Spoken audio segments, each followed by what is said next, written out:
En el siguiente vídeo me gustaría que habláramos de distribuidoras musicales. Como te he dicho en el vídeo que te dejo aquí arriba, las distribuidoras musicales son el último o el penúltimo paso de cualquier proyecto musical. Primero de todo tienes que autoproducirte o entrar en un estudio para la grabación de tus temas y después trabajar la imagen visual de tu grupo. Una vez tienes listo todo este proceso, llega el momento de distribuir tu música en las diferentes plataformas digitales o físicas. Así que si te interesa, empezamos.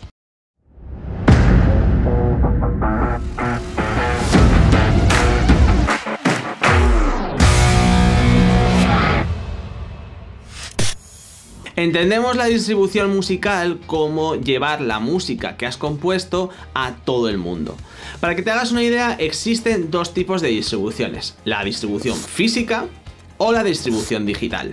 Actualmente, en el siglo XXI, prácticamente es todo distribución digital, pero también es importante que no perdamos de vista la distribución física. Antes de nada, explicar una cosa, y es que para distribuir tus propios temas vas a necesitar dos códigos diferentes para poder identificar tu canción o tu disco. Estos son el ISRC y el UPC. El ISRC es como la matrícula de tu canción. Es un código para poderla identificar dónde está sonando y qué está pasando con ella. El UPC es un código estándar, conocido también como código de barras. Es el código identificativo de tu producto, tanto físico como digital. Si vas a vender tus temas online o de manera física, necesitas tener un código de barras para saber dónde se está vendiendo y qué está pasando con él. Entonces, empezando por la distribución física, como te he dicho al principio, es obvio que actualmente prácticamente todo es digital. Sin embargo, tener unas unidades de CDs o vinilos en ciertos casos nos va a ser muy útil. Existen ciertas distribuidoras físicas que se encargan de poner estos CDs o vinilos en tiendas físicas para que tú puedas comprarlo. Ellos se llevan un porcentaje de las ventas de estos CDs. Pero más allá de esto, en caso de que tú, por ejemplo, estés pensando en el lanzamiento de un disco, es bastante interesante que mandes a producir ciertas unidades físicas.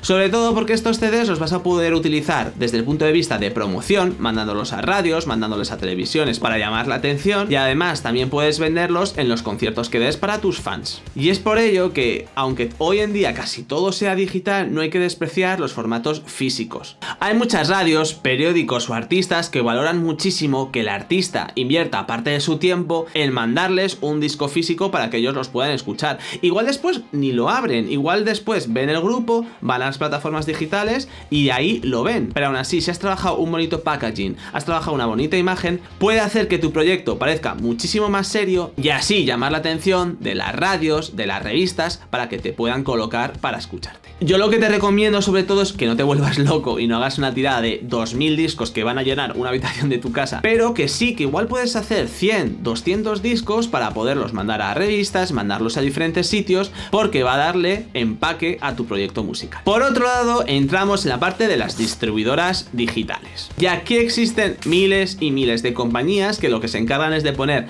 tu música en las diferentes plataformas digitales. Una distribuidora digital es necesaria porque plataformas como Spotify, Apple Music, Shazam, Tidal no dan la capacidad de que tú, como artista, puedas subir tu propia música a ellas, sino que tienes que pasar por una distribuidora musical las cuales colocan tus canciones. Algunos ejemplos de ellas, aunque como te digo hay cientos. Existen, por ejemplo, CD Baby, DistroKid, Dito. En la descripción te dejo unas cuantas para que les puedas echar un vistazo, y además en España tenemos nuestras propias distribuidoras como por ejemplo La Cúpula o Revolution Music. Te las dejo todas en descripción para que les puedas echar un vistazo, aunque como te digo el listado es bestial y grandísimo. Entonces, una pregunta que quizás te estás haciendo es: yo ya tengo mi proyecto musical, ¿qué distribuidora musical elijo para poner mi música en Spotify? Para esto hay que responder ciertas preguntas dependiendo de cómo sea tu proyecto musical, para que estas distribuidoras se adecúen a tus necesidades. Lo primero que tienes que analizar es el coste. Hay ciertas distribuidoras musicales que cobran basándose en el porcentaje de beneficios que van a generar tus canciones.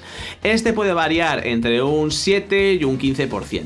Sin embargo, hay otras distribuidoras que en vez de a porcentaje cobran a precio fijo. Es muy interesante que le eches un vistazo porque los precios no suelen ser muy altos. ingresos. Y hay tanto tarifas por canciones como anuales. Es muy importante que lo revises bien y cuál es la capacidad real de tu grupo para generar ingresos en las plataformas digitales para que tomes la decisión correcta a la hora de la elección. También tienes que tener en cuenta si los dos códigos que te decía antes, el ISRC y el UPC, están incluidos en la tarifa de distribución.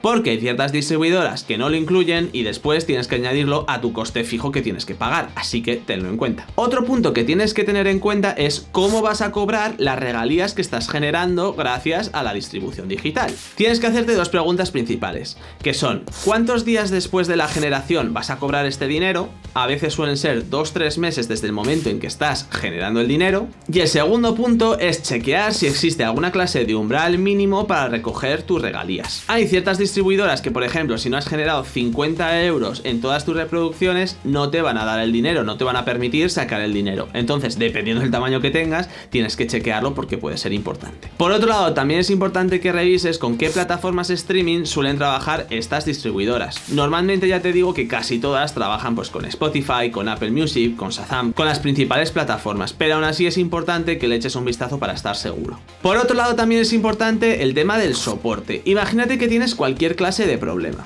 Muchas de estas compañías son extranjeras, suelen ser inglesas, americanas, y el servicio que suelen dar es en inglés.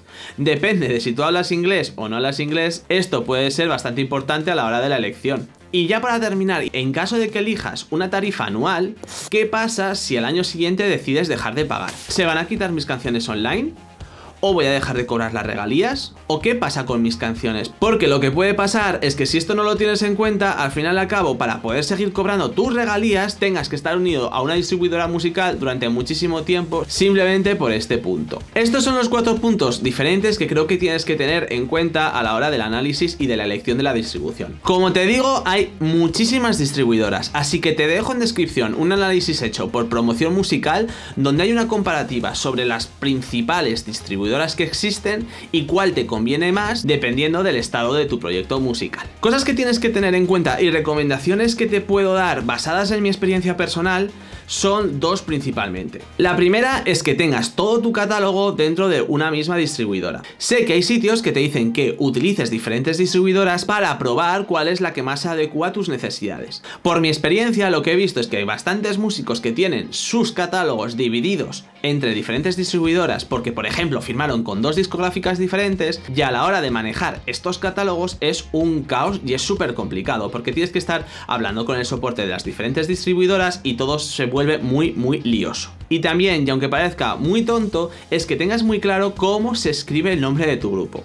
Cuando te digo esto me refiero a si hay mayúsculas, hay minúsculas, si por ejemplo es tu nombre de pila, si es un apellido o son 2. Te digo esto porque yo he visto casos de músicos que han trabajado con 2 discográficas diferentes y con una discográfica solo utilizaban su primer apellido, sin embargo con la segunda utilizaban su primer y su segundo apellido. Esto hacía que Spotify identificara que había 2 artistas diferentes cuando eran la misma persona. Entonces tú imagínate desde el punto de vista de la promoción, cuando a un promotor le mandas tu catálogo, que tu perfil como artista no esté unificado en las diferentes plataformas digitales. Esto es un caos y da malísima imagen. Y puede parecer una tontería, pero después descargar todo el catálogo y volverlo a subir con la otra distribuidora es absolutamente un caos. Así que mi mayor recomendación es que por favor tengas mucho cuidado con esto. Eso es todo por el vídeo de hoy. Me gustaría saber tu opinión, si has trabajado con distribuidoras y cuál es tu experiencia con cada una de ellas. También, si tienes cualquier clase de pregunta, puedes dejarla en comentarios y podemos trabajarla en futuros vídeos.